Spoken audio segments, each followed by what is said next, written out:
Hi, I'm Julie with San Diego Voice and Accent, and in this video, you'll learn all about the flap, also known as the flap T.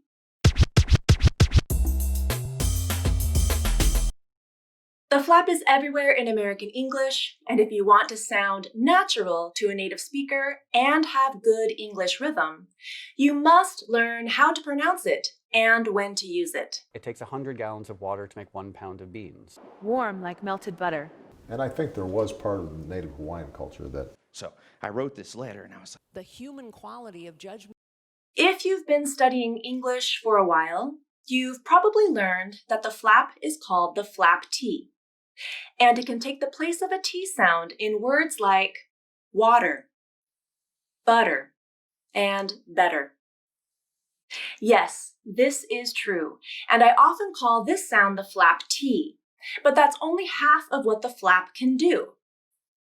Did you know the flap can also take the place of a D sound in words like video, ladder, and the name Adam? So from here on out, I'll be referring to this sound as the flap, not the flap T. Let's review how to make the flap. The tongue tip touches the alveolar ridge, and it's a quick movement, just long enough to make contact, but not long enough to fully stop the airflow. The flap is voiced, meaning the vocal cords vibrate.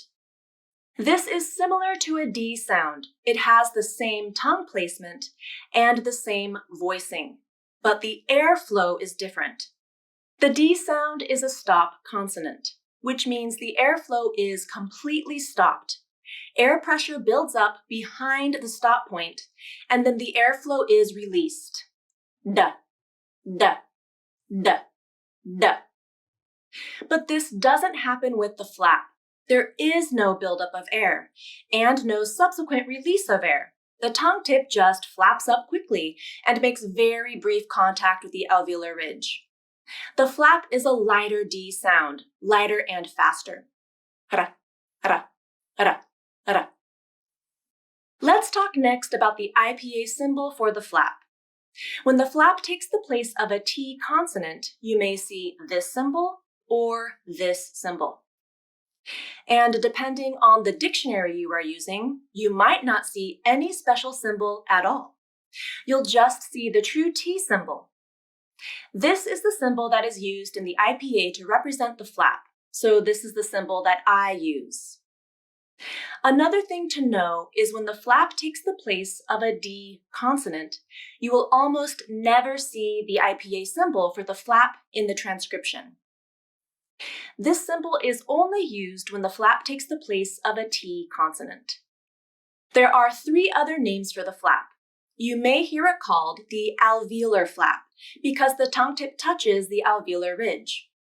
You may also hear it called the tap or the alveolar tap. Now, there are slight differences between a flap and a tap, but I'm not going to discuss those differences in this video. So let's keep it simple and agree that these terms are referring to the same sound, the flap. The flap is the same as the R sound in some languages, like Spanish. In Spanish, the word pero means the conjunction but, as in, I wanted to go, but I was really tired. The R in pero is pronounced with the flap, a single flap of the tongue tip to the alveolar ridge. Pero. The word perro means dog. Both words have the letter R, but perro has a trilled R, which means the tongue tip touches the alveolar ridge more than once. Pero uses the flap. The tongue tip touches the alveolar ridge only once. Now for the rules of the flap in American English. The flap can take the place of a T or D when they occur between vowels, and the second vowel is in an unstressed syllable. This can happen within words like in automatic, wedding, and batter. I'll say these words again, both with the flap and without the flap. Listen to the difference in the T or D sounds. Automatic, automatic. Wedding, wedding. Batter, batter. Another very important rule to the flap has to do with linking. When a word ends in a T or D consonant and the next word begins with a vowel, the T or D can become a flap if they are between two vowels and the second vowel is in an unstressed syllable. Here are some examples of linking using the flap. But I have to. The T in but becomes the flap because the T is between two vowels, and the second vowel is in an unstressed syllable. Put it away. The T in put and the T in it become the flap because both of the T's are between two vowels, and the second vowel is in an unstressed syllable. Did I go? The second D in did becomes the flap because the D is between two vowels, and the second vowel is in an unstressed syllable. Now let's practice using the flap. I'm going to read a list of words, and the sounds that should be the flap will be highlighted in green. I'll say each word 3 times, then you'll have a chance to repeat. Letter, letter, letter. Rider, rider, rider. Matter, matter, matter. Spider, spider, spider. Waiter, waiter, waiter. Now I'll use the flap to link 2 words together, and the sounds that should be the flap will be highlighted in green. I'll read each sentence 3 times, and then you'll have a chance to repeat. He's at it again. He's at it again. He's at it again.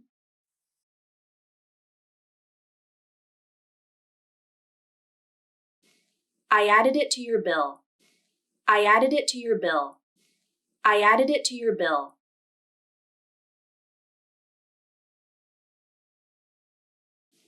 He owed a lot of money. He owed a lot of money.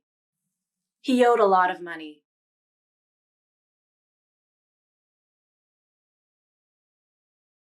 Let's eat at 8 o'clock. Let's eat at 8 o'clock. Let's eat at 8 o'clock.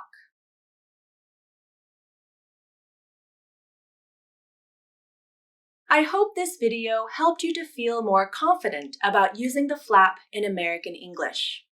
Thanks for watching, and let me know how I can help you perfect your American accent.